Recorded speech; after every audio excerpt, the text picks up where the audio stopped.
It's time for the professional wrestling industry to be respected around the world.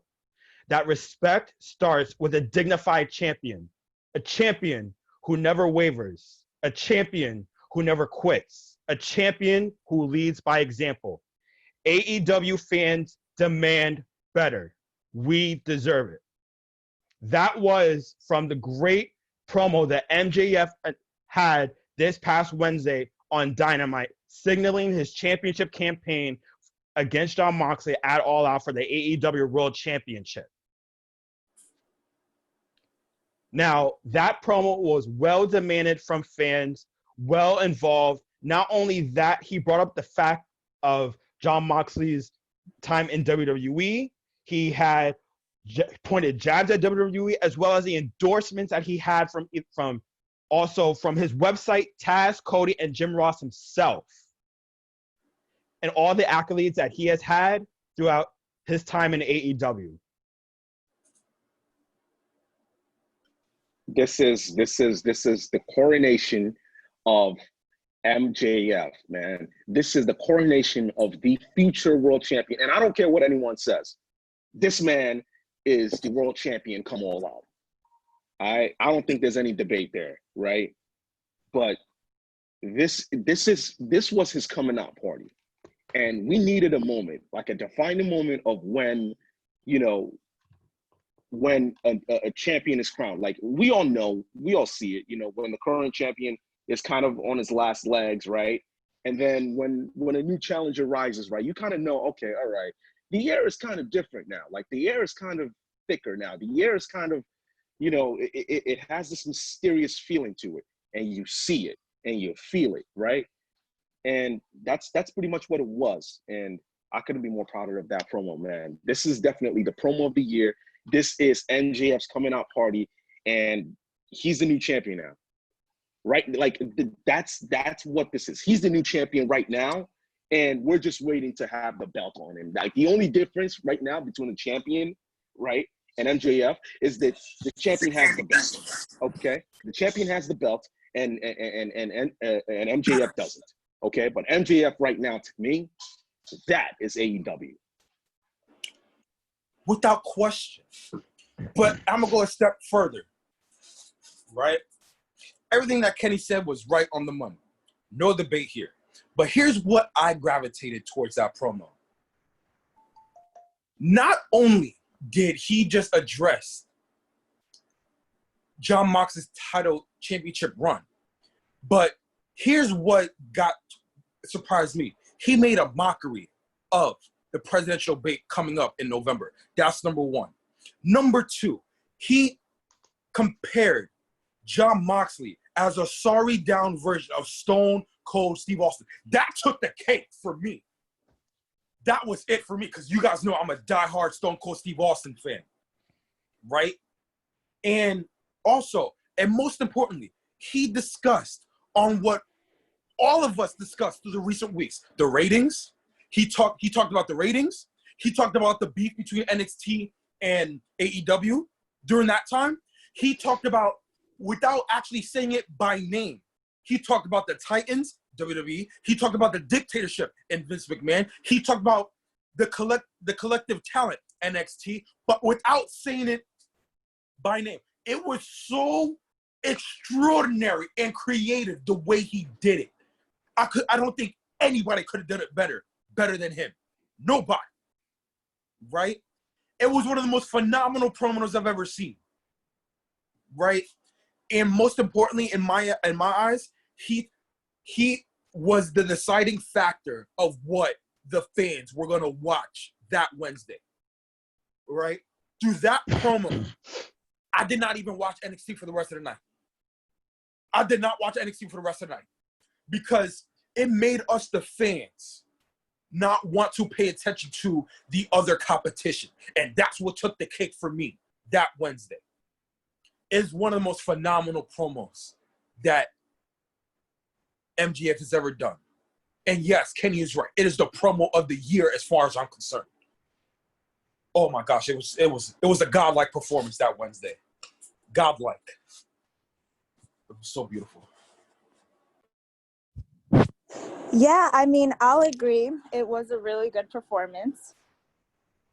And no, I really think it was a really good performance. It's crazy because honestly, at first, I didn't know when MJF signed. I was like, I was kind of skeptical about him.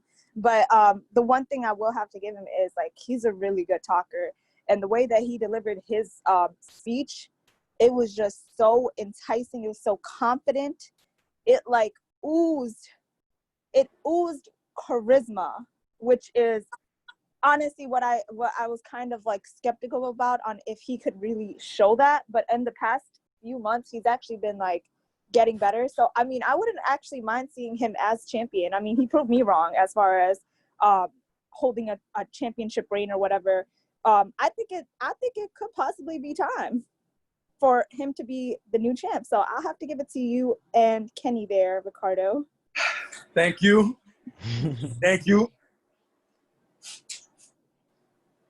Yeah, Man, that's like sorry about that, Richard. Just one thing. Because is it me, or does it just kind of feel like this is like MJF's, time? I don't know.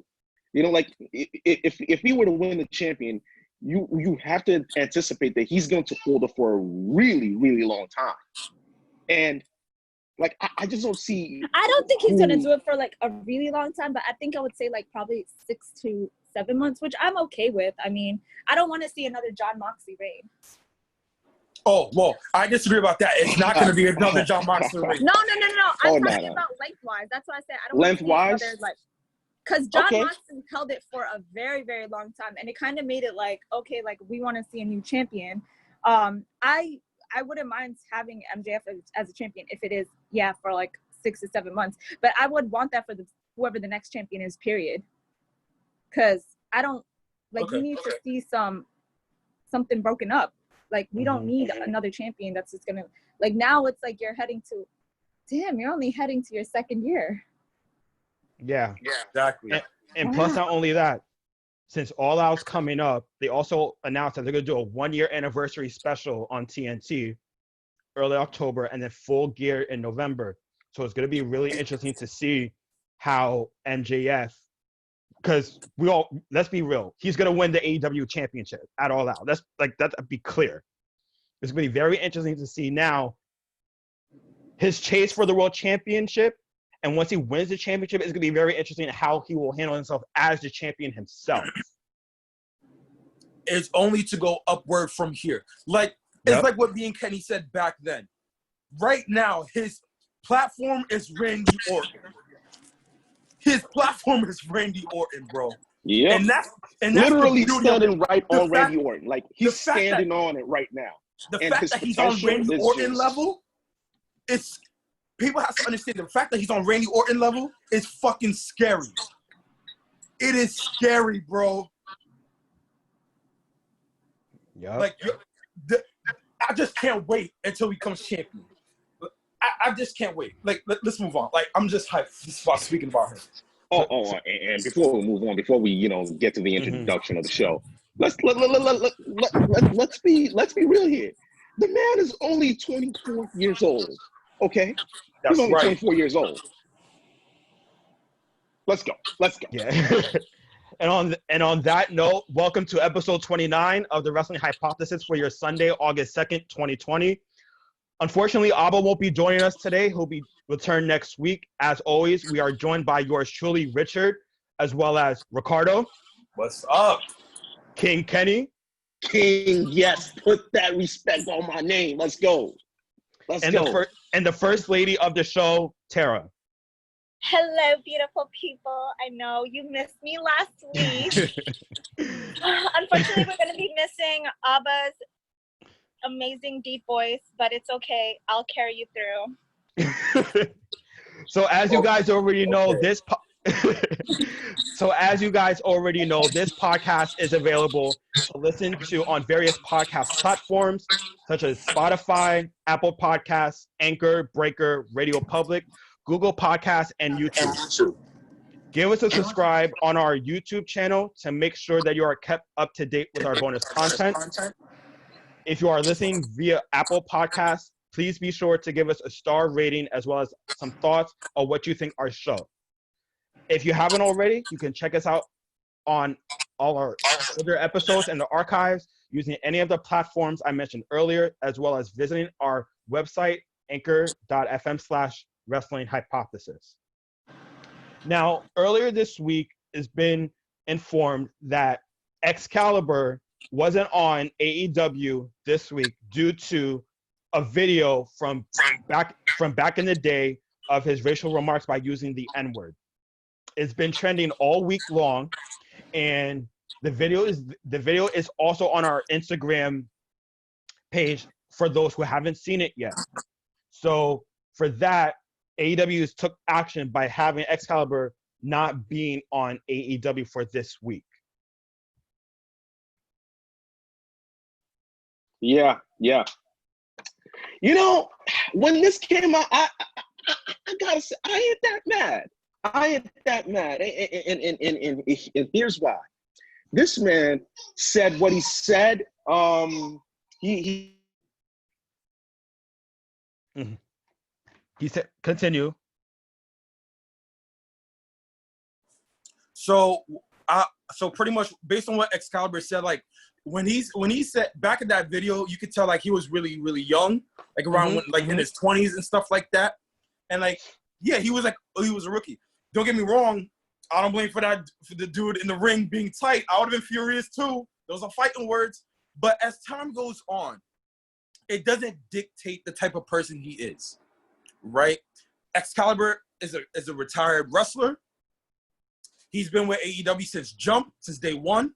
Mm-hmm.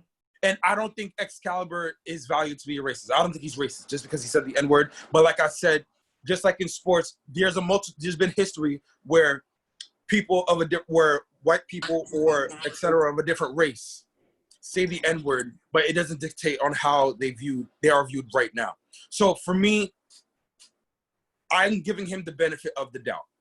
But it's not I'm giving him the benefit of the doubt. Go ahead, Kenny. I'm sorry. I had some background noise there, but what I was gonna say is that I'm not that mad actually I'm not mad at all. This is definitely not the kind of this is not the kind of person we know Excalibur to be. And what he said 15 years ago, right? Clearly went over, well, at least better back then than it does now, because now literally anything you say can be used against you. And I'm not going to cast any aspersions on Excalibur, especially for what he said 15 years ago, and I know like a myriad of other superstars saying something like that, years or even decades back. And, they're still not catching. I mean, they still caught flack over it. But you can tell that, Excalibur doesn't obviously, have any malice intentions. So, but this goes to, this goes out as a warning to, anyone that wants to say, something blasphemous now, like you never know, how it might be perceived, decades from now. You know what I mean? Like maybe decades from now, it'll be wrong to tie your shoes some type of way. I don't know. But that's to say that, we shouldn't hold this news to a really, really, really huge, I guess I'm trying to look for a word here, but we shouldn't cast any aspersions on Excalibur, man. Like he's clearly a good person, and yeah, I mean it's very unfortunate that this happened. Very, but we'll see what happens from here. I mean, I think like the first video we could have gotten away with it, but then the second one, he didn't just use an A, he used a strong ER, and then he went for the whole ER, yeah, and then he went he called the Spanish wrestler Beaner. Wow. So it's kind of like, I mean, it doesn't look good. Like you didn't go for good, like a 1-1. You went for like a 3-3. But here's my thing. What was this video 15 years ago? Like if 15 years ago, right? If it was so wrong, right? If it's so wrong, where was the video 15 years ago? Mm-hmm. You know, we're just seeing this shit now because it. But I think now, because like all of these things are now being taken seriously because of everything. Exactly. But I don't think it takes away from the fact that it's not serious. that is a pretty hard video where it's like, oh. I'm not gonna say that it's not serious, you know, because obviously clearly it is, and AEW definitely thinks so. Yeah, I mean, I think it's like anything. It's like even like with the whole Hulk Hogan thing. Like it's just like one of those things that now that it's there, you can't just. Nah, wait. The Hulk Hogan thing was different though. The Hulk Hogan thing was, Hulk went in though. Like you can tell that Hulk really felt some type of way. Like he really, and not only did he go in with the words that he said when he said it and how he said it, also, I would like to add something. I would like to add something too about what Kenny said. They are the same, but the reason why Hulk Hogan mattered more than Excalibur is because Hulk Hogan is a well-known name more than Excalibur. Mm-hmm. So the fact and his persona. But like the thing is, here's what I'm going to refute with that. The thing is, AEW is just building up. Like we said, it's only been a year and they're going on 2 years. You don't want some guy's video who was trending on Twitter, who's attached to the whole like Black Lives Matter and Black Wrestling Lives Matter, to be the face of, we still kept him, but we're still about diversity. That's why it's important. I see your point. point. Yes, no, that does send the wrong message. That does, but here's my thing, right? This man had a whole Twitter like hashtag that says Black Wrestling Lives Matter. Yeah, but I mean, but think about it though. Do you suspect that AEW will get rid of him? Because I don't suspect it. Like if they haven't gotten rid of him now, right? They just let him, like they just suspended him for like two weeks. Like he's gonna be back, I'm pretty sure. Yeah, me too. Until this thing blows over, right? So if they're still going because they're kind of already catching semi-heat because of like the claims of other indie wrestlers saying that they want to see more diversity, just like the women in like the men's roster. So I think this is a very hard bullet to dodge. Like it's not like they're already established, they're still establishing who they are, and any wrong move could instantly make shit drop for you. And they're not, he did not win the war yet with WWE. So like they gotta play their cards right. Like at the end of the day, like it doesn't matter who it is, even if it's freaking Brandy saying something. Like if you get the heat of like what's going on now on you, it's a wrap. Yeah. Because people are gonna be diehard stands and use their freaking social media to freaking sink your shit, sink your whole business. Yeah, right. they're highly AEW has the right to be highly sensitive based on what happened, but like in terms of Excalibur, I think like Kenny said, they're gonna suspend him, or that he's already suspended, and like but it'll make them look bad by bringing him back because it contradicts on what their stance is, right? So they gotta play their cards really, really carefully on what they're gonna do at the end. Here's the thing, right? Usually, when people, go through this stuff, they go through some sensitivity training, but that's not enough. You know what I mean? Like, if you're AEW and you're hell-bent on keeping Excalibur, you really, really, really need to think about what you're going to say in response to that. Like, what you do in response to that, you let him go for a few weeks, fine, right? But that's not enough. And sensitivity training, don't give me that bullshit. That shit is definitely not enough.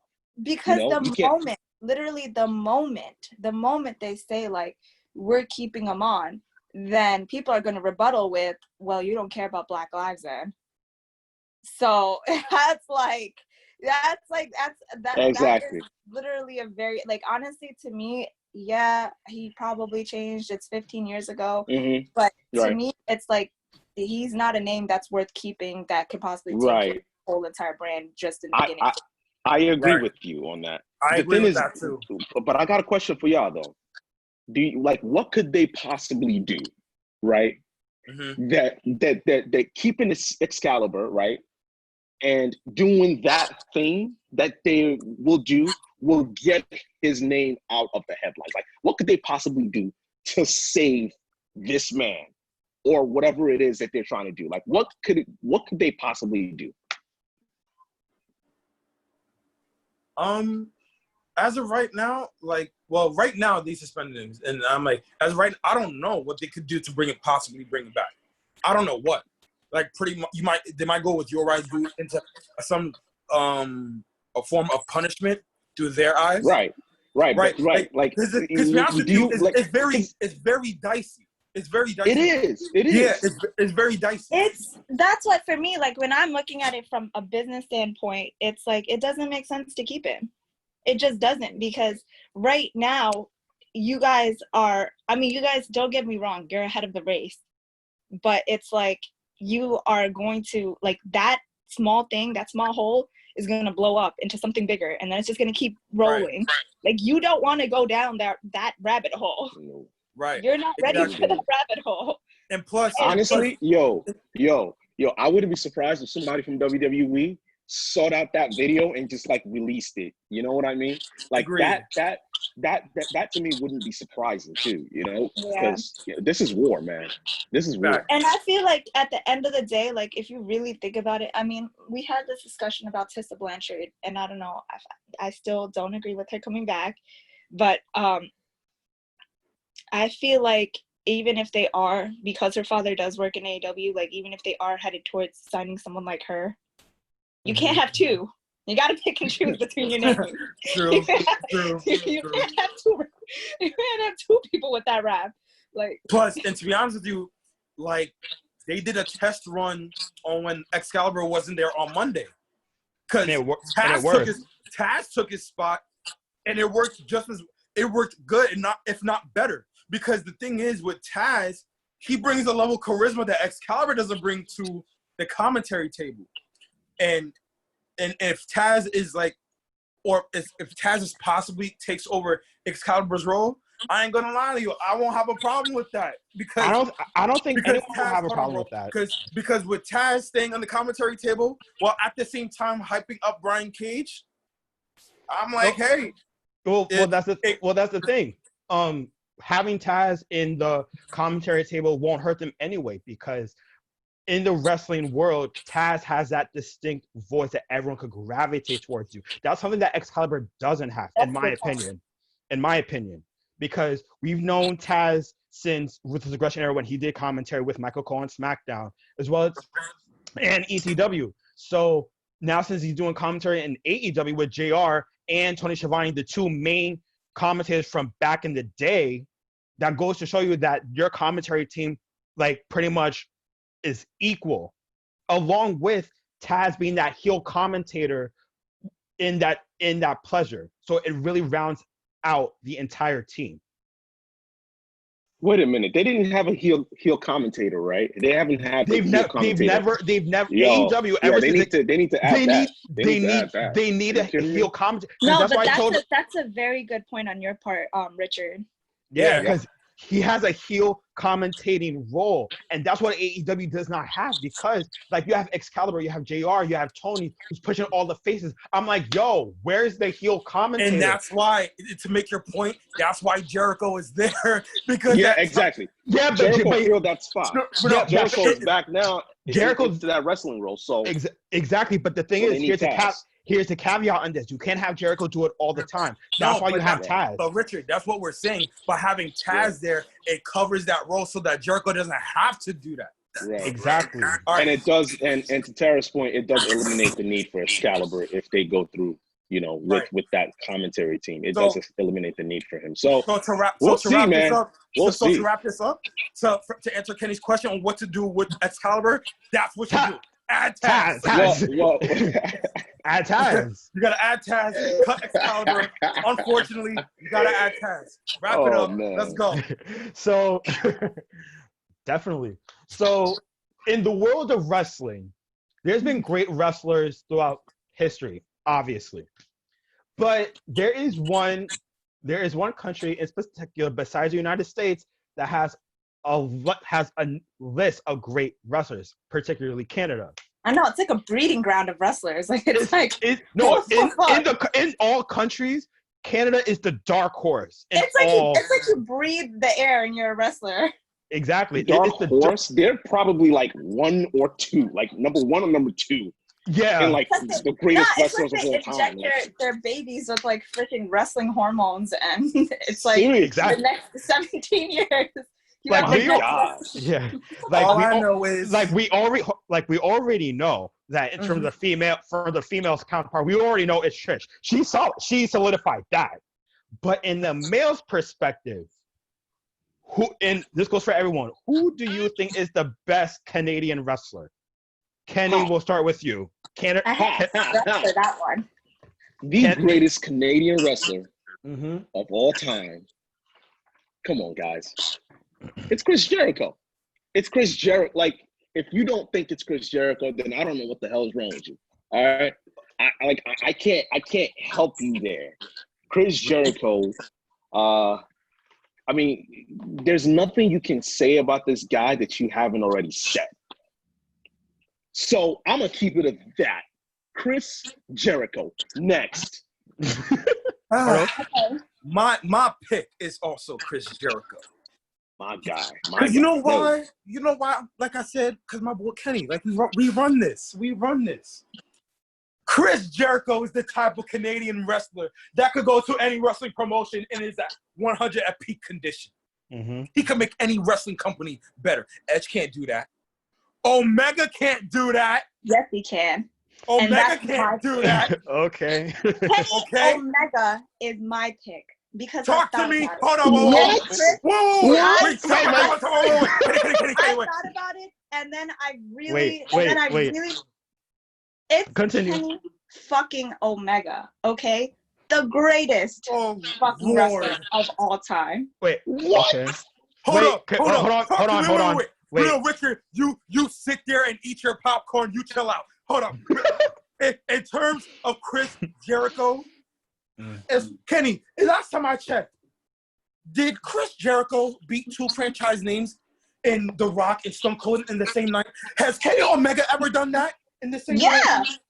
He took on freaking Okada, which is really one of the, like, their fucking... He ain't on the same level as The Rock and Stone Cold. Yes, he is. Yes, he is. He's a legend already. What do you mean? Okada in the same breath as Stone Cold and The Rock? Bro. Are you serious? Are you kidding me? Kenny Omega is better. Like, Kenny Omega is literally the best. Time out. Let me shut the shit down. Get her, Kenny. Because you're being blasphemous right now. Okay? No, I'm not. Kenny Omega, listen. I'm going to say my points once you say yours. Go. You know what? The Kenny Omega thing is so big right now. I need you to explain. I need you to educate me on why you think Kenny Omega is the greatest wrestler of all time. Not only the Canadian, but the greatest wrestler of all time. I need you to educate me on that. Go ahead. Go ahead, sis. You have the floor. You have the floor. Okay. I'm going to... I have all my bullet points, so I'm going to just talk about it all. So, you know what? I really, really thought about it. We always talk about WWE. We always talk about, like, AEW, but we never really talk about, like, if we were, like, when we think about wrestling, we usually tend to put our little minds to WWE. Agreed.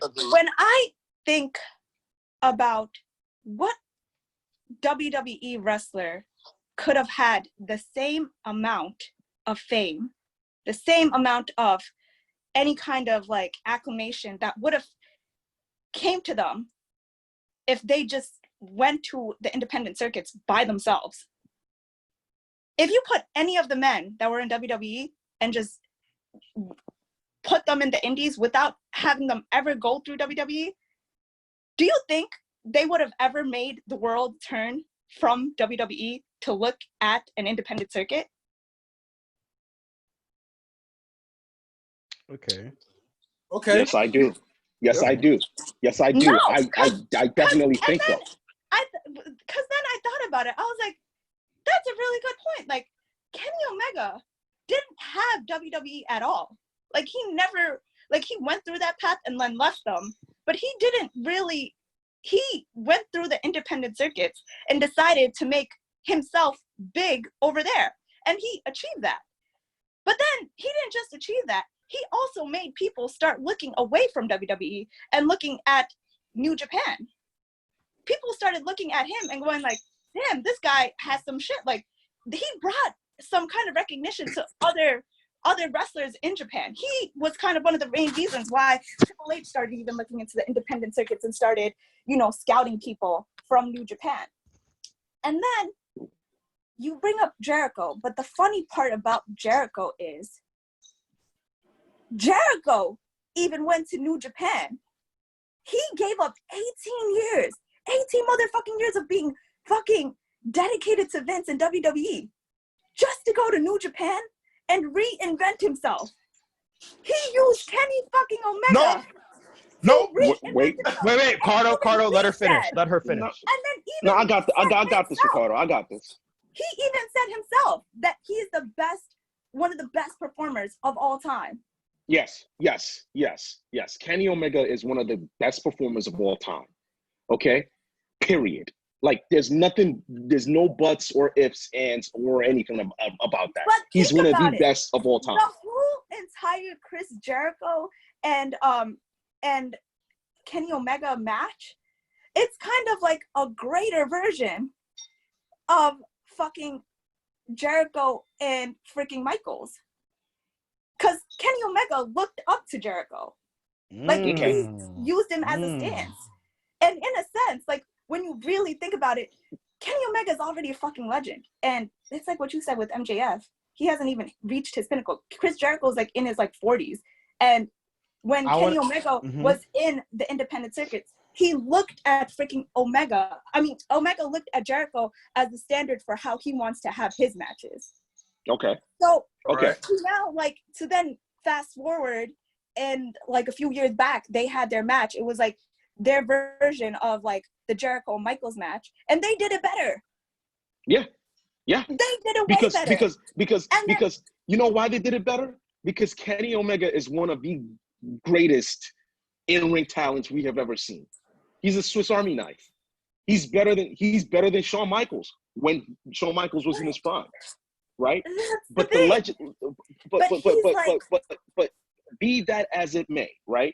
I'm just talking about in-ring talent here. The in-ring talent, Kenny Omega matches up against anyone in any era, in any decade, man. Like it's absolutely no contest. Jericho doesn't even want to do like, that's when I thought about it. I was like, Jericho said himself, like when he's in a match with fucking Omega, he does not want to go against the one-winged angel.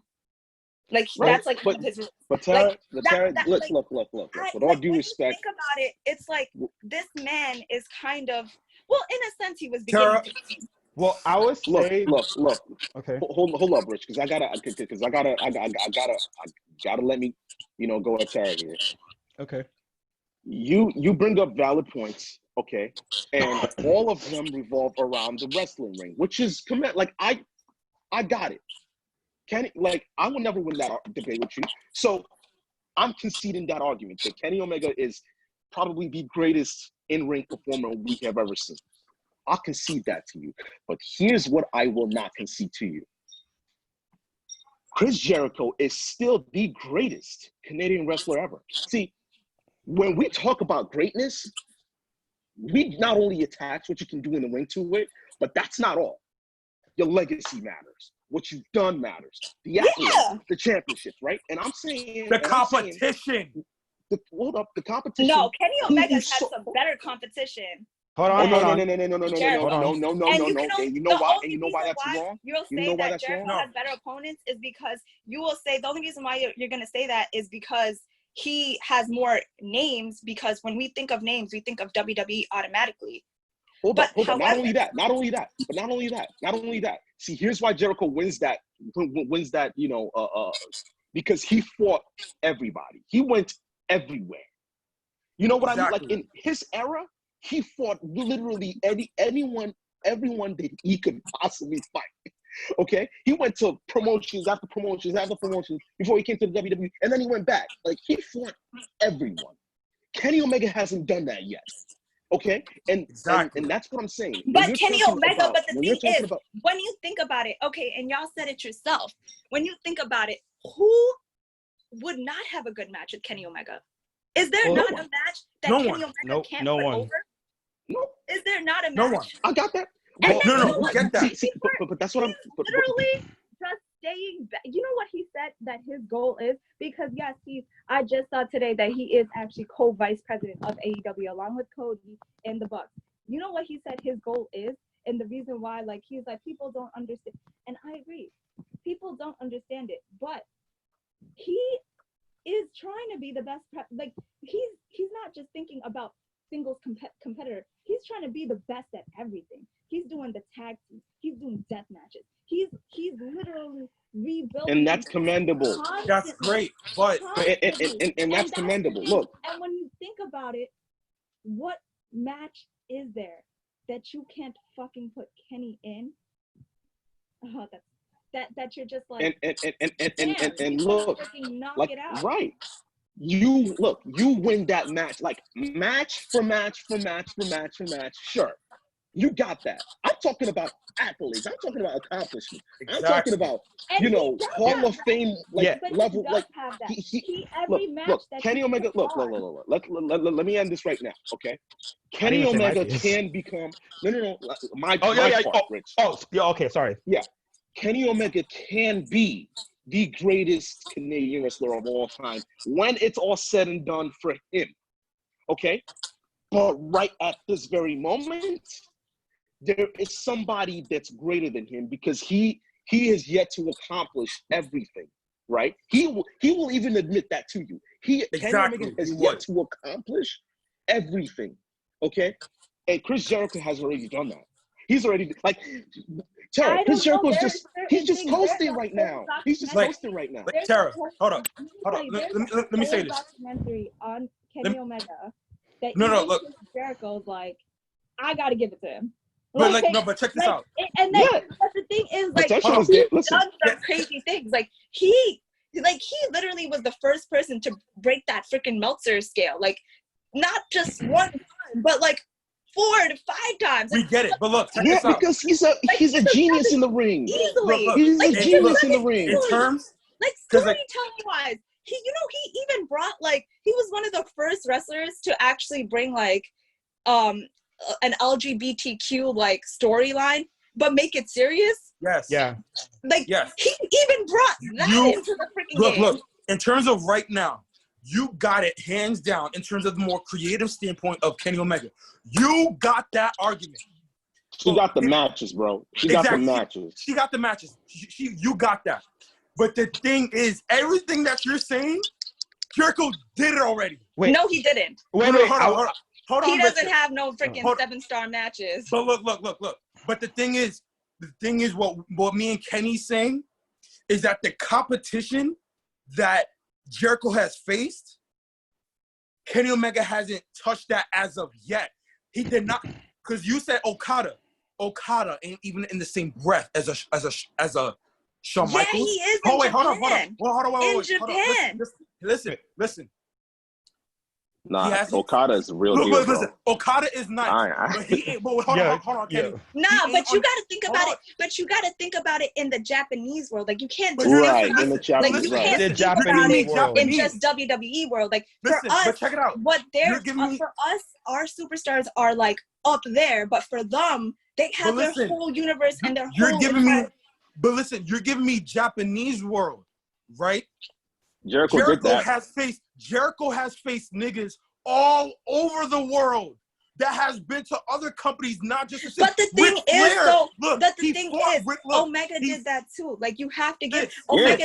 The only people he didn't face is WWE because he turned them down several times. Right, but hold up. But doesn't that matter? But listen, that matters, Tara. But that matters. But he's trying to do that. But I mean, that's WWE. Exactly. You're saying he's trying. We're saying Jericho's done it. Okay. But pause. But tell me not. Wouldn't you already say that would be a great match? Because it's Kenny Omega. Again, Yes. we're not Yes. disputing that it will be Yes. better. So you Absolutely. can't really we obviously say, agree like, to that. you would say But you that can't match would say- already be elite No, because but it's listen, Omega. but listen, you can't say a person's already the greatest while he's still running. You gotta say a person is the greatest Chris while Jericho's he's still done. running. But you want to know why I say he's the greatest? You want to know why? Because he's literally, like, he's probably at 70% of Chris Jericho's career, right? And he Okay. still has so much more time to go. Well, Yeah. Yes. Well, And yes, that's why I'm that's the saying, and that's point. why I'm saying, but right? that's my Kenny point. Omega, and that's when he's so much when he more like, time. Like, but I'm pretty sure that, he's already going to I'm pretty exceed sure- what Chris Jericho yes, did. This man yes, is literally he a will. vice He president. He I will. will- of a He wrestling will company. exceed. He will exceed what Jericho has already exceeded. Trust me on that. But as of right now, the accomplishments that Jericho has Wait, well, is more. let me say something Go ahead, right Rich. now. I am picking Chris Jericho. The reason why is because he is a man in his 40s that has two things: longevity and versatility. Okay. Yes. So But this that's man, Kenny hold Omega on, has that too. No. You guys Hold said on. your piece. You guys said your piece. Let me just. Those two things are currently right now is what Jericho is proving to all the old timers in your 40s, and you could still do it. Jericho, in his time from WWE to New Japan Pro Wrestling to currently right now, clearly And shows. WCW, bro. And WCW, no, even that, WCW and ECW. Remember, he was in both. He has been to every single wrestling promotion that there is and has been successful. The one thing that Chris Jericho has that Omega still has yet to have is presence. What? To me, he has more presence than Omega. The reason why I don't know. Listen, when it comes to Jericho, No. And He's you right. know where that could be. No. Because you know why? It's because go back to this past episode of AEW and the week before that. The minute that Jericho was on TV, where the fuck was Omega? When Omega came out, what did he do? Exactly. I have to say, like, that's absolutely false. Because the thing is, even when you look at the AEW thing, like, a lot of people were doubting AEW, like, in the beginning, in the preliminary things, because, like, people didn't know where Omega was siding.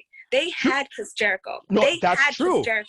And you know what made the solidifying factor on AEW is really going to make it? Kenny freaking Omega.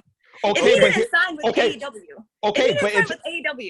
do you think people would be really giving a shit as much? True. But here's the thing. But Jericho. Okay, but in terms of Jericho, I'm going back to Kenny's point about what he said about his accomplishments, his rivalries, and whatever. Me, Kenny, and Ricardo can name 5 great Chris Jericho rivalries in Angle, Shawn Michaels, Stone Cold Steve Austin, Taker, Rock, just to name a few. Tara, what you said earlier today about what he's doing for the tag team and singles competitor, but you're also missing one fact that Kenny Omega hasn't done perfectly in AEW right now, and that's their women's division. He's running the women's division, and he has yet to bring them to a success. But it's only been a year. Like, you can't. But within a year. If you really think about it, every single women's division is kind of shitty right now. Okay, like, but hold on now. They're trying to. No, because WWE, you could say that they arguably have like a better women's division, but do you really ever tune into WWE? Like, let me watch the women's division. True, but within a year, you're saying that for women's division it's shitty. You are right, but within a year, AEW with Kenny's help revolutionized tag team wrestling within a year. These singles competition within a year. Within the women's division that they have in AEW, it should not take you this long to revitalize a division within a year. But he's not running it solely. Like, he's bringing in the talent, and he's like he's bringing in the talent. But it's his ideas in the women's division that's helping AEW being progress. But I don't think. But that's not his only. But that's literally not his only career. Like, you guys are literally only looking at Kenny Omega in AEW, which he's literally said he's had a fallback seat in because he's trying to work on everything all around, which I think is a lot better than just going like, all right, I'm the top person, and this is like he's literally building the company all around. No, he is. Hold up. 100%. I see what you're trying to do here. You see? That's where you lose. Exactly. I'm saying exactly because I see what that's where you lost. You see the it's thing GG. It's GG. Wait, you see it's the thing GG. is, wait, first let me back up on Richard's point. Richard said about the women's division about Kenny Omega and I was about to call you Abba, my fault. Tara, you are right. Tara, you are right based that he's not alone, right?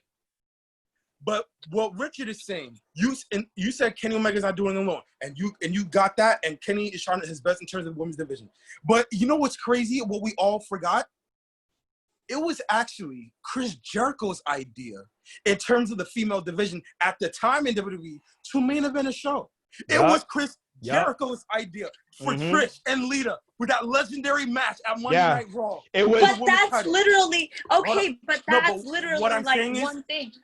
Sis. But listen. What I'm saying is, what Jericho did at that time with the women's division for having a grand match like that. We're basically saying Jericho did it better in that one night than Omega did in that one year. Idea, but I'm saying, but you're making it seem like that's literally his whole entire career. But we never said that. We brought up legacy, we brought up accomplishments, and things that he's done. You can't just discredit the fact that he literally brought attention in Japan, which is kind of conservative, to the whole entire LGBTQ community. Money in the bank. Money in the bank. He was the one that created Elimination Chamber. Yep. Like in terms of Chris Jericho, he has made an impact. But you're literally thinking of. But that's my thing is that you're downsizing what Kenny Omega did because you're just that's Japan. Hold on. But my thing is yes. You could say that, oh, well, Chris Jericho is more known because that's all we've known our whole entire lives. But I'm saying over there, Kenny Omega basically did what freaking Chris Jericho did over there in Japan to the Japanese people on what they believe to be as their as their staples of like the greatest matches. For Kenny Omega, I will give him the benefit of the doubt because he has shown profoundly that you don't need to go to WWE to make a name for yourself because that's what he did in Japan. But he's like the only person to do that so far. No, you're not wrong. You're not wrong. But he has made a name of himself as a world champion in Japan, but he has yet to do that in the United States. But he has. That's a lie. No. You're saying stupid shit right now. No, I'm not. No. His legacy. Hold on. No, hold on. His legacy in the States, right, has not surpassed that of Jericho, and that's exactly right. Hold on. Literally, Jericho. Before you kill me. Right. But before you kill me, right. No, not you. Oh yeah, Tara. Okay. But before you kill me, okay, understand this, right? Please, I'm begging you. No one is discrediting Kenny Omega's accomplishments or saying, right? No one is. I'm saying, I'm going out on a limb right now and saying, when Kenny Omega is 40-something, we can look back on his career and say, yes, he is the greatest Canadian wrestler of all time. I think he will surpass at some point during his career, he'll surpass Chris Jericho's legacy. But as of today, August 1st, 2020. But then I guess you got to look at Jericho at Kenny Omega's age. I'm sorry? Then I guess you got to look at Chris Jericho, Kenny Omega's age. If we're really having this debate, because this debate can't be, because if you really think about it, like the way that I view it is like, Chris Jericho is great. Don't get me wrong. I'm not saying Chris Jericho is not great. But when I really look at it, when I really like analyze the two careers, Kenny Omega is like only at like 75% of his potential. And even at AEW, he's not even showcasing his full potential because he's still like working around and trying to perfect other aspects of his career. And that's my thing. He can come back and because that's he my really thing, right? wants to work towards that title. But when I really think about it, I'm like, this guy's in his 30s and he's accomplished a shit ton. Like yes, he's but not check even this at out. 75%. He's at 80%. Listen. You just brought up you got to compare Chris Jericho or what Kenny Omega was at that age. Okay, let's compare. The nigga won the Undisputed Championship. He dominated at his age. Chris Jericho was already complete. But Kenny Omega is complete too. Can I just get in here? You just said 70% to 80%. 75. No, right. I'm saying if you look of his potential, like of his actual 75% to 80% of the actual shit that he can actually do. Like, this is not the best of Kenny Omega we've seen. That's what you're saying, that he still has more left, right? But I'm telling you this straight up. In order for you to surpass Chris Jericho, you can't be 75 or 80. No. Exactly. You can't.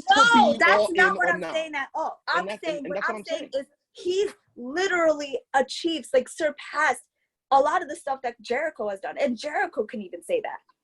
In the ring.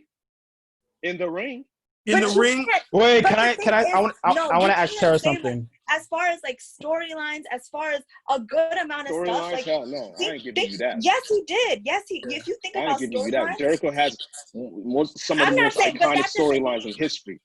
Yeah, well, I would say this. That's storylines that someone else spewed. Like Kenny Omega creates his own.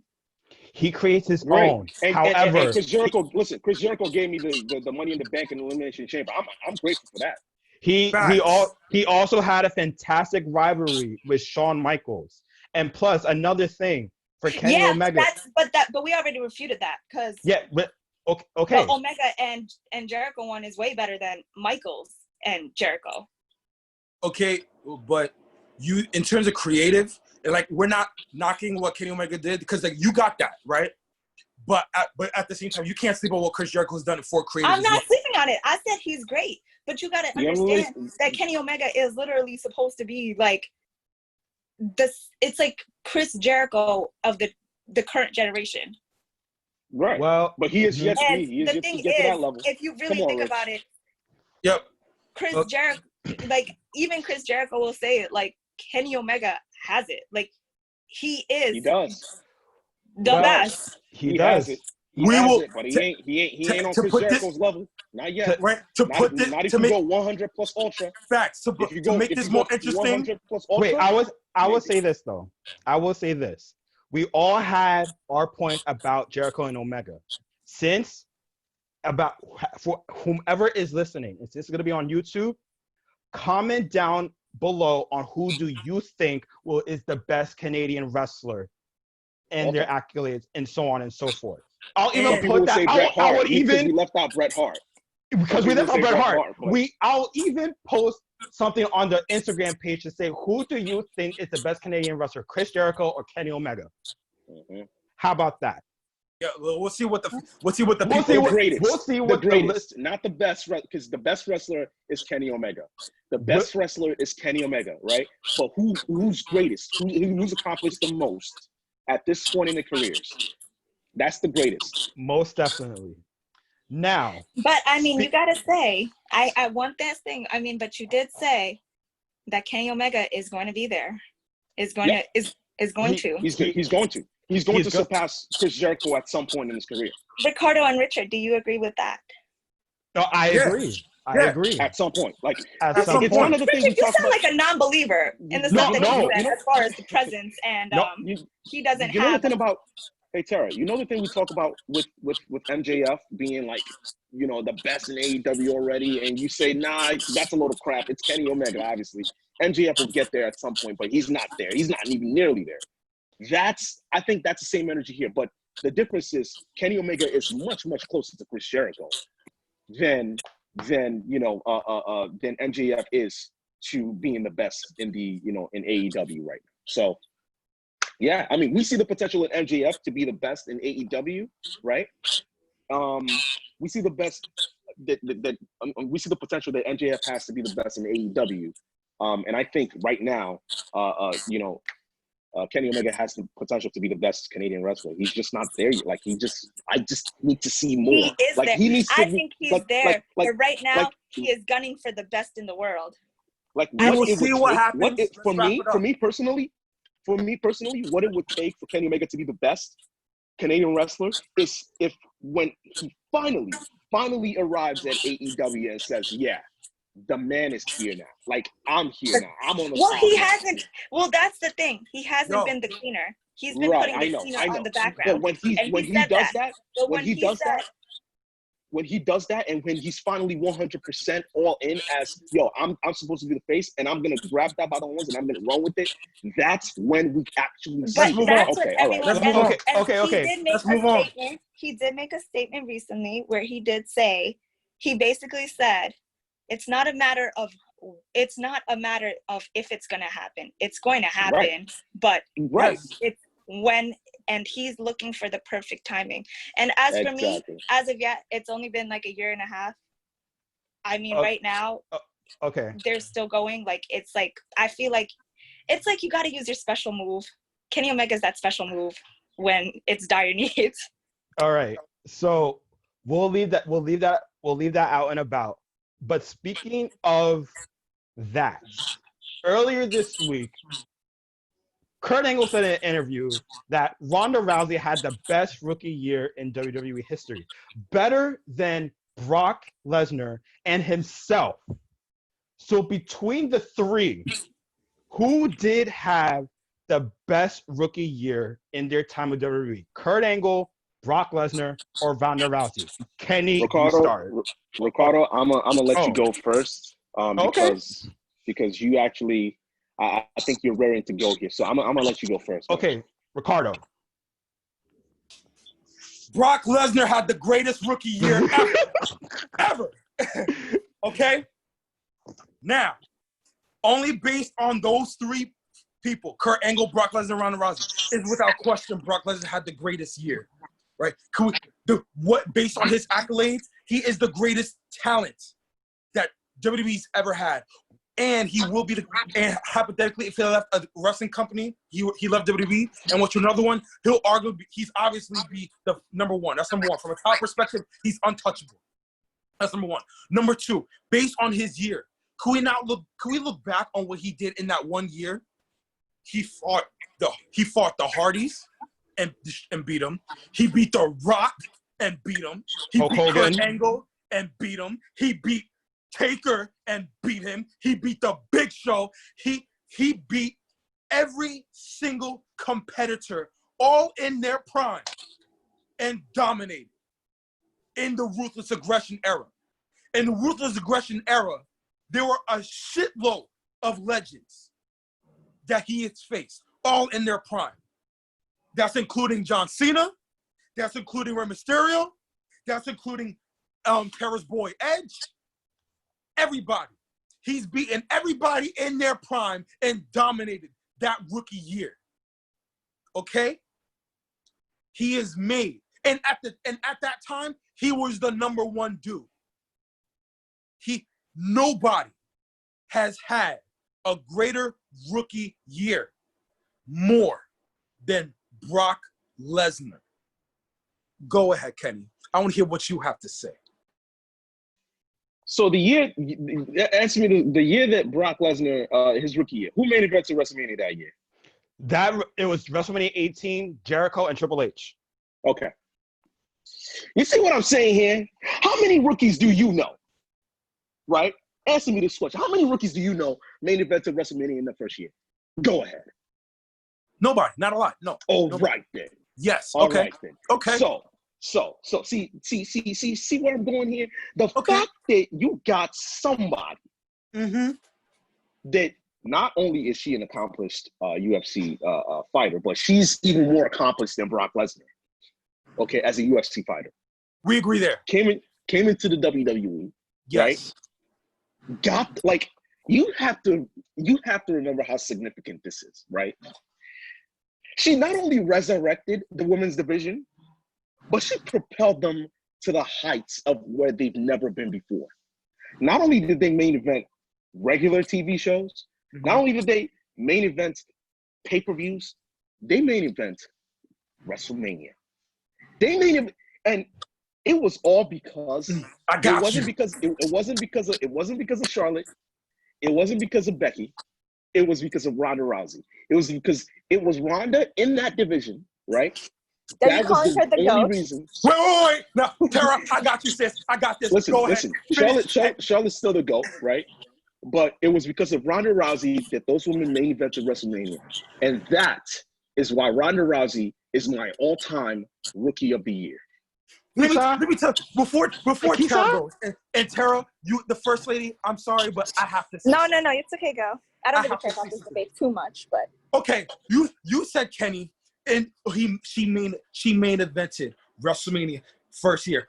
First of all, you're wrong. That's number one. Number two, she had a tag team match with Kurt Angle alongside with Triple H and Stephanie. So technically, she was not the main event. Let's get that out the way. Number three, Brock Lesnar debuted the day after WrestleMania. Okay, so technically, her real debut, the main event, in terms of main event stature. Let me ask you a question. Did Ronda Rousey, Charlotte, and Becky Lynch was a better match than Kurt Angle and Brock Lesnar that main evented WrestleMania? Her first WrestleMania match? Yes, it was. Main event. Hold up. Her first WrestleMania match was better than her second one. Ronda Rousey's first WrestleMania match with Kurt Angle was better than that main event match they had. But so Kurt Angle kind of carried that whole match. You mean to tell me with a straight face that tag team match that she had with Kurt Angle is better than Brock Lesnar versus Kurt Angle at WrestleMania 19? Are you trying to say that? No. That's not what I'm saying. But I'm saying, so that's what you're getting at. Because you said main event.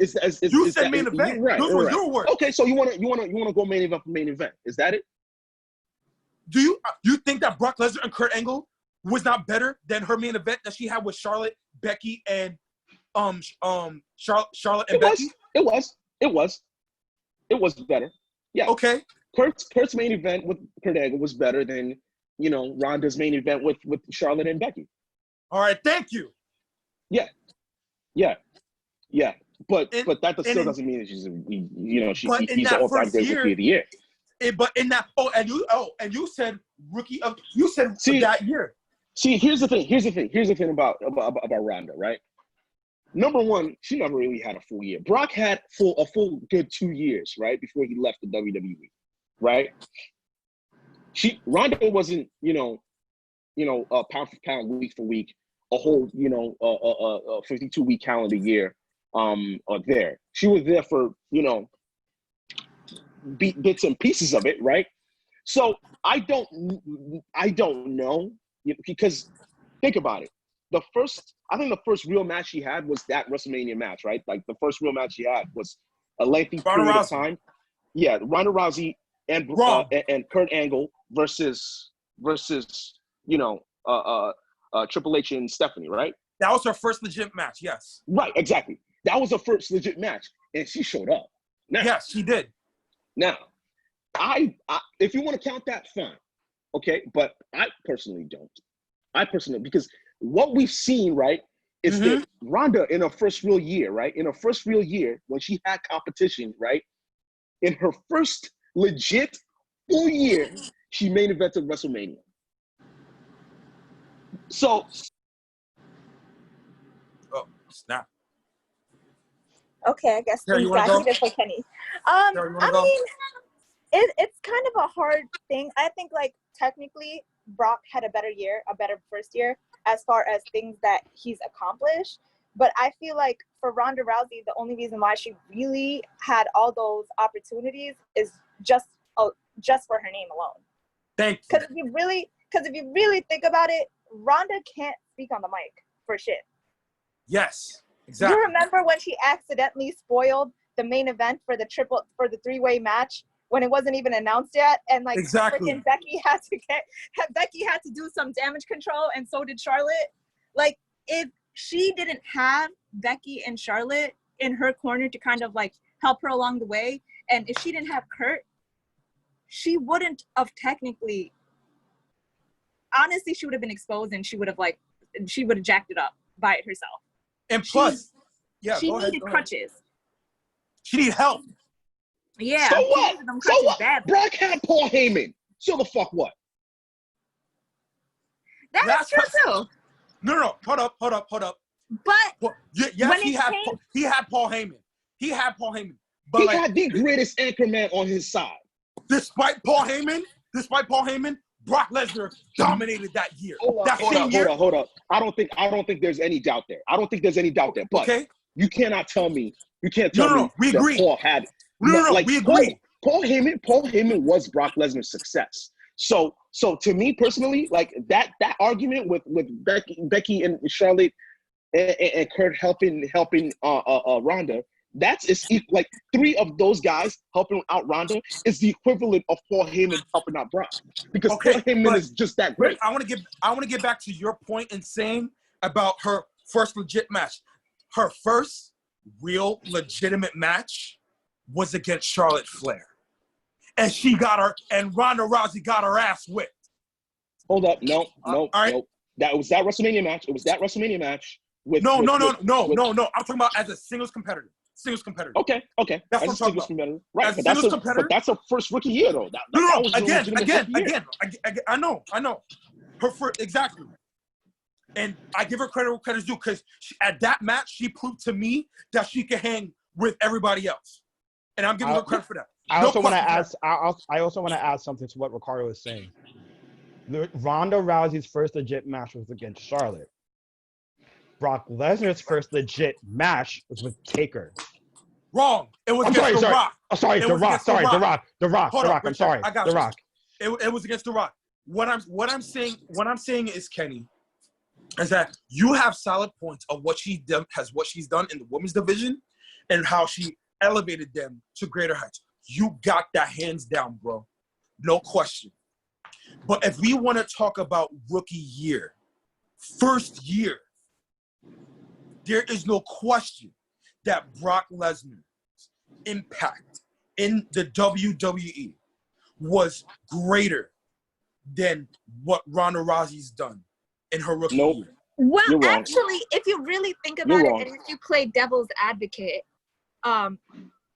think about it. The women's division hasn't been the same since Ronda's left. Okay. Like, it's literally like... And you can say the same thing about Brock Lesnar when he left. Hold up. No, you can't. Because no, you can't. The reason, no. Here's why it's in Tara's defense. In Tara's defense, she is right, because... Of course she's right. No, I'm talking about like when Ronda Rousey... She's referring to it right now. She's referring right now. No, I when know. When Ronda Rousey did, she said that the women's division hasn't been the same. I can say the same thing about today. Brock Lesnar left. Okay. And Wait. Time out. Hold on. Wait. We're comparing. Hold up. When Brock Lesnar left, right? When he left was really like 15, 20 years ago, right? That's when Brock left. Brock hasn't broken pact with Vince right now. So he didn't leave. Okay? He's just taking a hiatus. I'm sure he'll be back when the money's right. Mm-hmm. Okay? Yes. Same thing for Ronda Rousey. But from this standpoint, what I was gonna say earlier before I got cut off, Ronda Rousey's first legitimate rookie year, she main evented WrestleMania. That was her legit only year. Right. That was like 1 year, her only year, main evented WrestleMania. No one can lay a claim to that athlete. Like, you don't go from having 1 year in the biggest league, right? In the biggest wrestling promotion in the world, right? To main event WrestleMania. Like, you don't do that in a year. If you think about it, like, if you really think about it, when Ronda was there, no one cared about like what was happening in the men's division. Like, none of the storylines. Right. People only tuned in to watch Ronda, Charlotte, and Becky for that whole year until that WrestleMania match. Mm-hmm. It is draw. Okay. You say that Ronda Rousey. Hold up. You said that Ronda Rousey's first legit when she first stepped in her rookie year, WrestleMania. You got that, right? You got that. What Brock Lesnar did was what Brock Lesnar did. He had a plethora of matches. Okay. All WrestleMania bound matches. You hear that, Tara? I won't say all though. Hold up. Last time I checked. But you know what beats that? Ronda had it kind of harder, because if you really think about it, when it's like what I used with that Kenny Omega thing. when has anyone tuned into WWE to say that I want to see the women's division? Like, just solely that. Yes. Exactly. Ronda actually did that. Yep. Okay, but with Ronda, but that's like a hard thing to do, is to actually make the women's division more relevant than the men's. Yep. That's really hard, considering that the women's division only has literally one segment. And I gave her credit for that.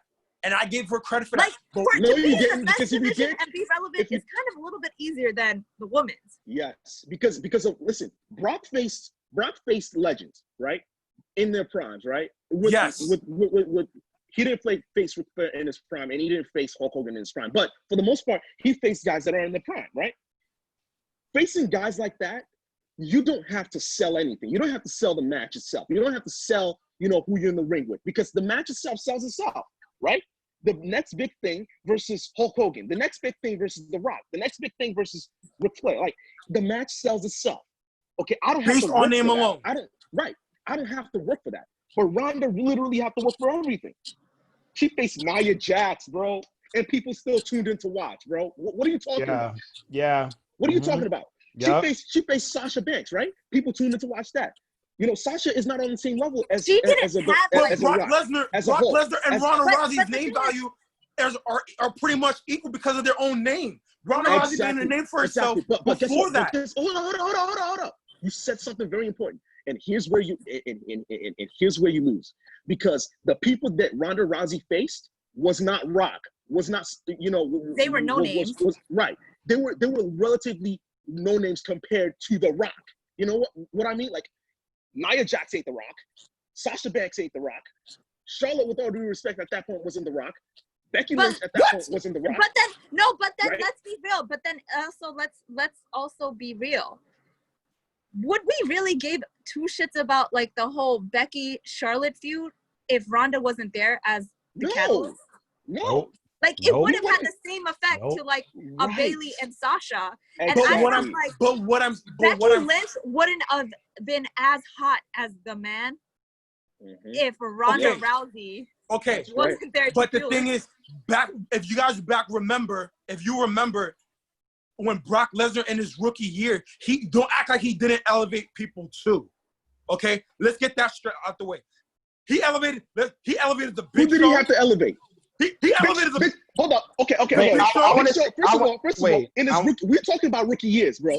I don't care. I ain't talking about rookie years. So you talking about how did he elevate the Big Show? Because the Big Show was already known. No.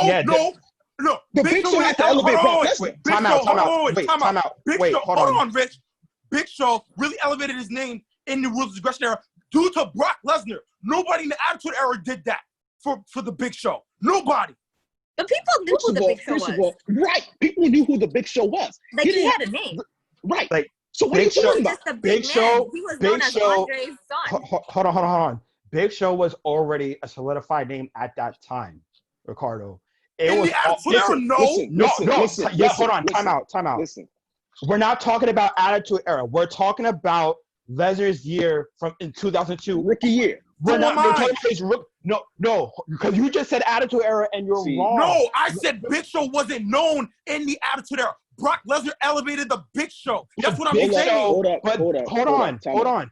But Big Show though, we knew who Big Show was. We knew what he could do. And plus, even before Brock Lesnar, he already became WWE champion. Yes. That's the thing. So my thing is this. I felt like for Brock Lesnar to beat him, it was like a woe for us because he was known as the biggest man there. Exactly.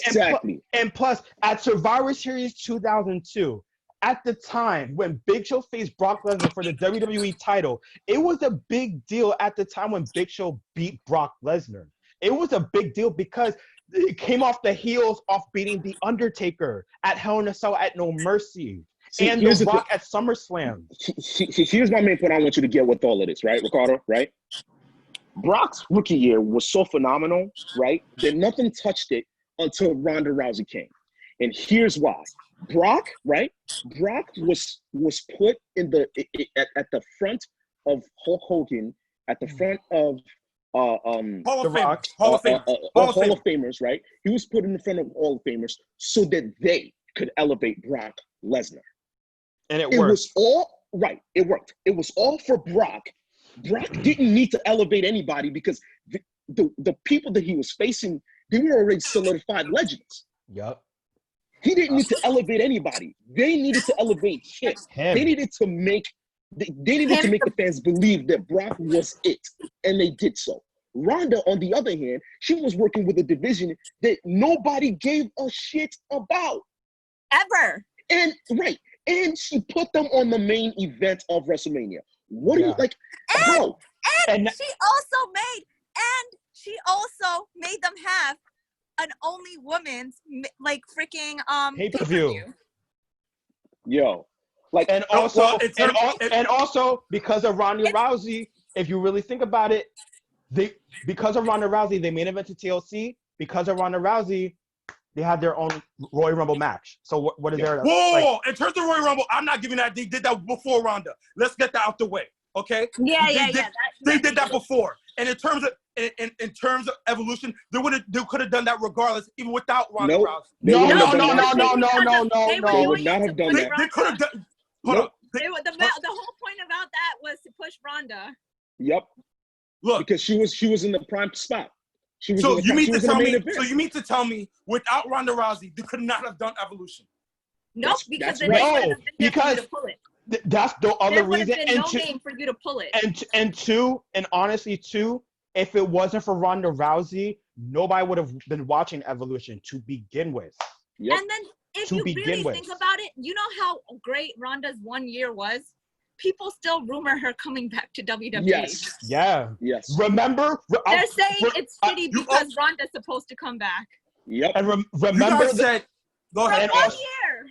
And also remember that time after it was Royal Rumble.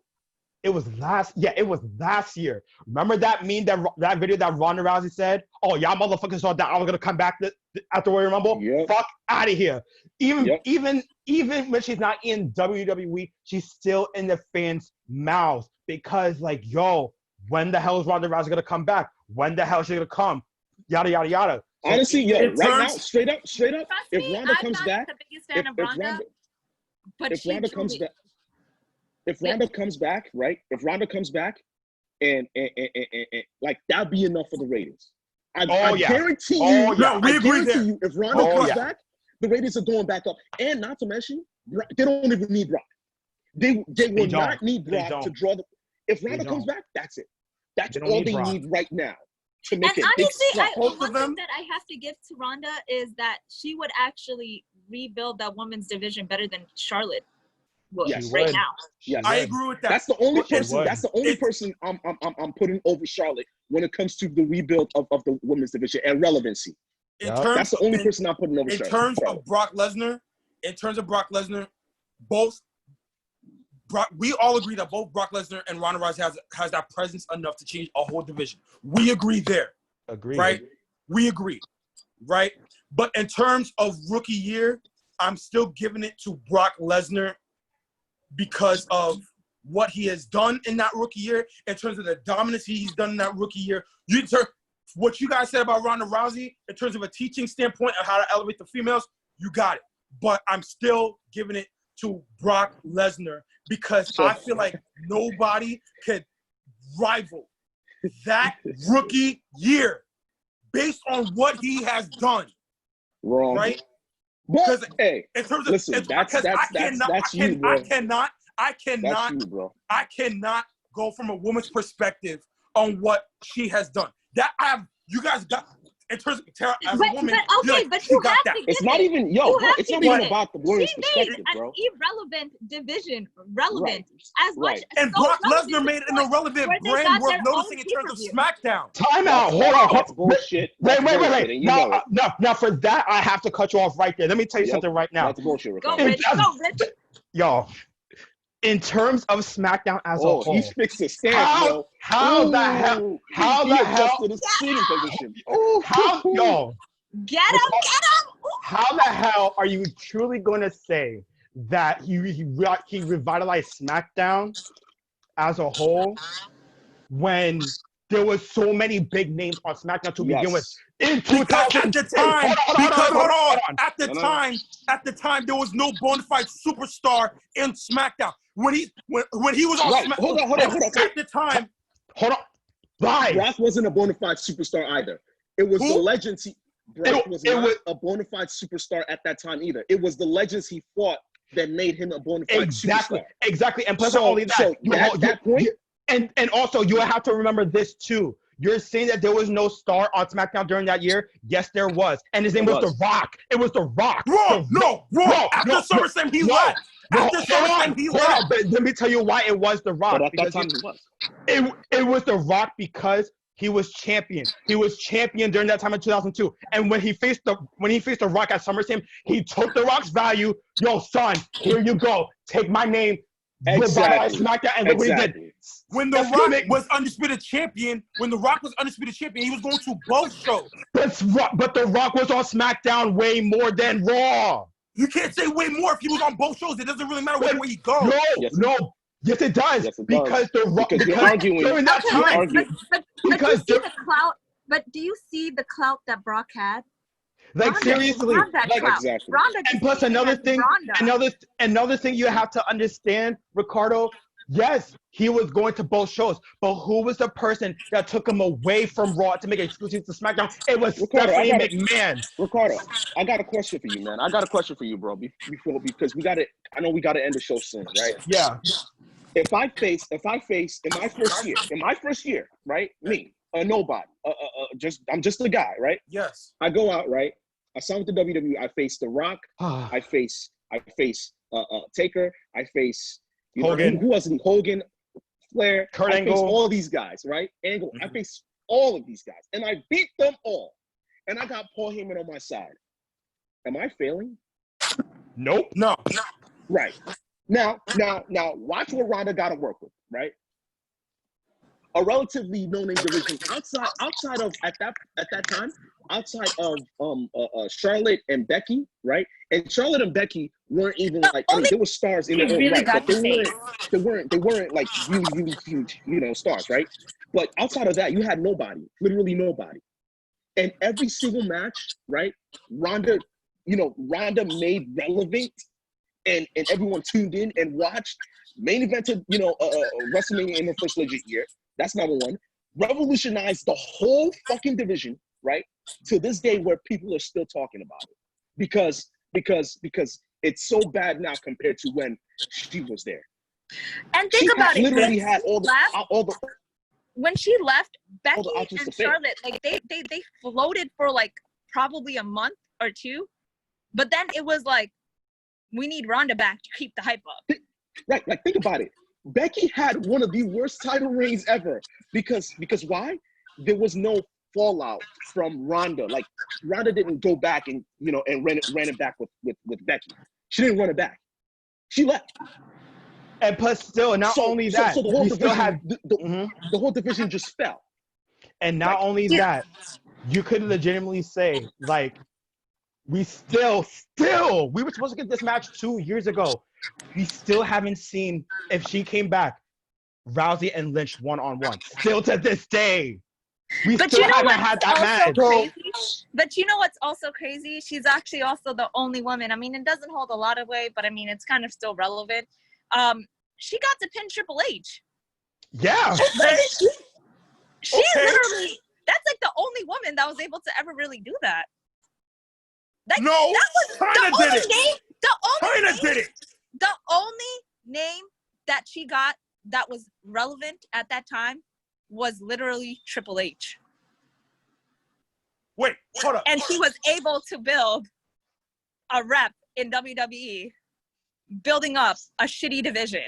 Well, in terms of the first woman to pin Triple H, you're wrong. It was China. That's number one. Number two. I'm not saying that you guys are wrong. You are not wrong of anything of what you just said. Well, if you pick Brock Lesnar as your rookie of the year, you're definitely saying we're wrong. Clearly. No, because the question was based on this question, because it's an opinion. It's an opinion question. It's an opinion question. So I said Brock Lesnar. If Brock Lesnar left after 1 year of being here, his only rookie year, if he left, do you think Yes. it would have had the same effect as to Ronda Rousey leaving? No, because after that 1 year leaving. Yes, after just 1 year. I think so, because like at the time when if he God. left, Lord. when he left, Lord. it took Johnson, because a lot of people in terms of John Cena. This man is a lost I'm cause. not talking about a few years. I'm talking about 1 year.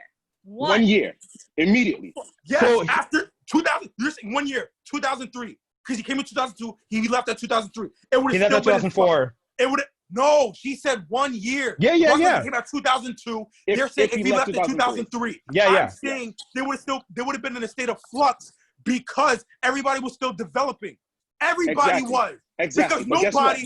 Hold on. I'm answering the question. It wouldn't have made that much of a difference because Brock was still developing too. No. Because the thing is, everybody was still developing, and everybody had their prime years until after 2004. It would have took 2 to 3 years.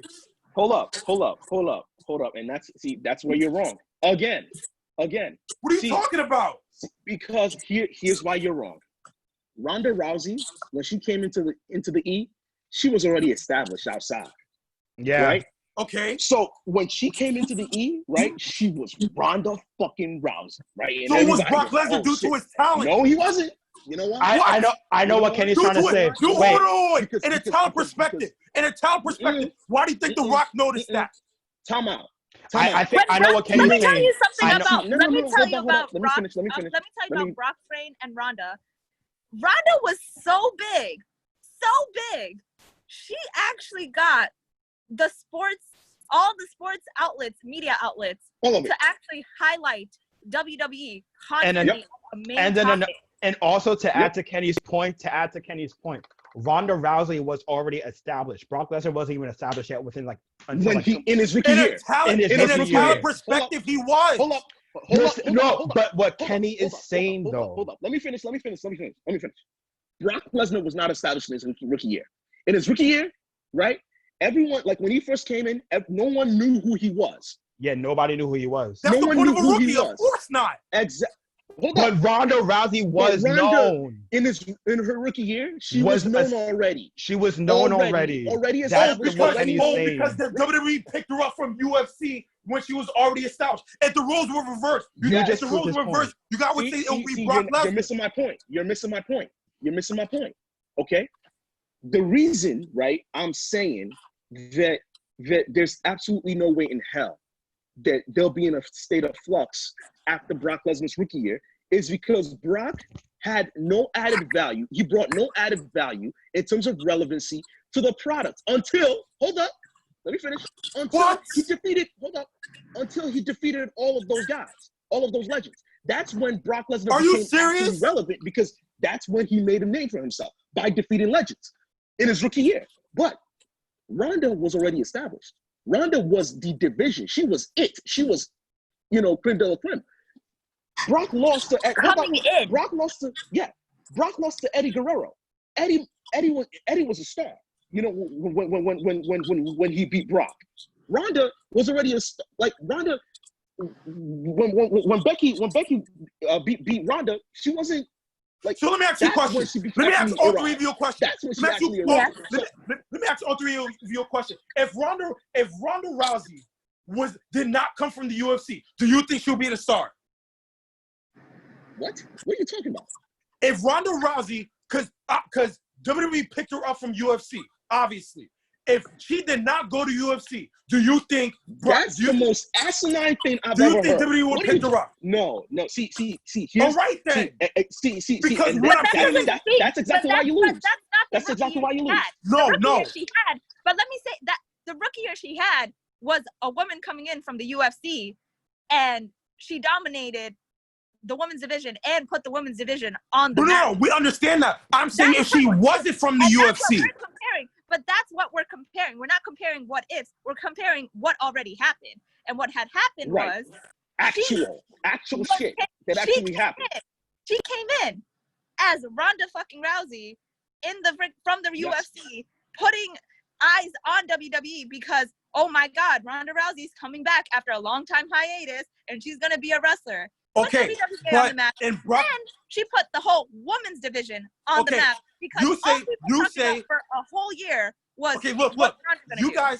you guys said that she put the women's division on the map. You guys Yeah. got that.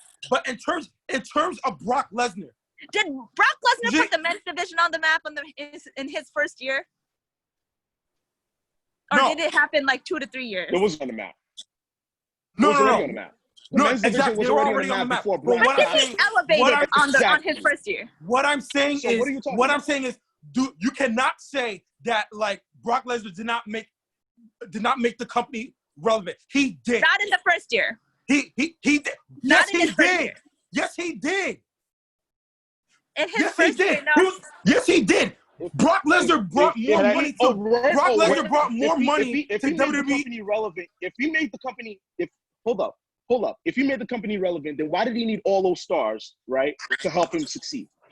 Because at that time, I'm explaining your question. I'm answering your question. I'm answering your question. Right? I'm answering your question. Well, Brock Lesnar, because the reason why all those stars were there, because the competition was so top heavy, like he was in a predicament where he had no choice but to do that. Right. Exactly. So he made. How did he make the company relevant if there were already competition to be had in the men's division? It doesn't make any sense because think about what you're saying here. You're saying that Brock Lesnar made Taker, Big Show, No, Kurt Angle, all of those guys relevant. No, I never said that. I said he made the product. See, because but Brock, but listen, Taker, Angle, and all of those guys, they were the product at that time. They were the product. So if you're saying that he made the product relevant, you're saying he made them relevant, and that's not accurate. It's not. It's highly inaccurate because they were all relevant before he got there. But Ronda had nobody to work with. She didn't have Paul Heyman by her side. She didn't have The Rock. She didn't have Stone Cold at that time. I mean, Brock didn't have Stone Cold either. But, there was no Hulk Hogan. She literally had to work from the bottom up, man. And that's significant in this case because she put the whole division on notice. Not only that, but she made them relevant. And you can't give credit? And what you have to do is kind of like, what you also have to say is that Ronda Rousey had like no wrestling career, no wrestling skills, no like mic skills or anything. And she came in and was still able to do that with shitty skills. Because WWE gave her a platform fresh off of UFC. But hold up. But yeah, they did and they gave Brock a platform too. All right? You got to have a platform. Brock beat like 5 Hall of Famers, bro. That's a huge, bigger platform than Ronda even got. But that's like the crazy part is that she was able to do that with like a nobody. Right. So how do you elevate females that are already that have better wrestling careers than you? Right. Like how do you elevate them? How is that? It's supposed to be the other way around, but somehow she made it like the reverse role on how a newcomer with shitty skills was able to elevate them. Yep. It's like insane. And that's how significant the rookie year is, man. That's how significant it is. Look, Brock is the greatest in-ring talent I've ever seen, right? Next to Kenny Omega, like those two guys right there are like weird breeds, man. Like Brock no one can to me, Brock is probably like if not 1, then 1A, right? Well, I will say this though. That rookie year that Ronda had, no one's touching that. At least not for the next 20, 30 years. I will say this. Brock Lesnar, when he was in his rookie year between 2002 to 2003, he was a big fish in a big pond, facing off legendary names. For Ronda Rousey, same thing, but it's the other way around. She was a big name in a small pond that wasn't really getting noticed. Because of her presence, she revolutionized an entire division. Brock Lesnar revolutionized himself. Brock Lesnar had to get help. Well, Ronda Rousey was already established from the very get-go. And you know what's so funny about this? See, because WWE, they sought out Brock Lesnar, right? And he accepted to come on, right? If Brock rejected them, nobody would care. Because at that point, Brock wasn't established, right? But guess what? If they go out to Ronda and say, Ronda, please come to the WWE. And if she had said no, everybody would know. Everybody would care. You know why? Because Ronda was already established. And that was the reason why she had a better rookie year. I'm still going with Brock Lesnar. So that's true, because think about it. People really did give a shit after Ronda. Like, I'm telling you, the fact WWE wrestling in general, pro wrestling in general, never gets recognized on any kind of like platform on like any social media, and any big conglomerate like Sports Illustrated, New York Times, or anything like that. It's very, very rare it happens. But for some reason, every single Ronda match was always highlighted. Her Raw moments were always weekly highlighted. and Every single week. No one watched Brock like that his first year. That's right. That's right. And in terms of that, we're gonna end it here with episode 29 on the Wrestling Hypothesis. Next week will be episode 30. I think for episode 30, I think we should have a real good debate. Who's at episode 30 with a bang? Who is honestly the greatest talent in the ring? Brock Lesnar or Kenny Omega? I deadass want to talk about. Okay. Oh, So that's a banger. I give you the preview of next week. Oh, that's a banger right there. Let's go. Okay. So Tara. All right. Tara. All right. I'm coming at your neck, Tara. Okay. I'm gonna end this debate right here. Wait. Why Kenny Omega will be greater? Wait. Oh, no. Save your comments for next week. No. Wait. Save your comments for next week. No. Save Cardo. Save your comments for next week. Never made it. No one would have ever looked at Brock. Save it for next week. Wait, stop. No, we're not doing this debate next week. We're going. Listen, episode 30 is next week. That's right. We'll all be back together next week. You'll listen to all of this podcast through Spotify and everything else. But until then, we'll see you guys later, and you'll listen to us next week. Brock Lesnar all day. Okay, take care, guys. Okay, until he meets the cleaner. Yeah, okay. Okay.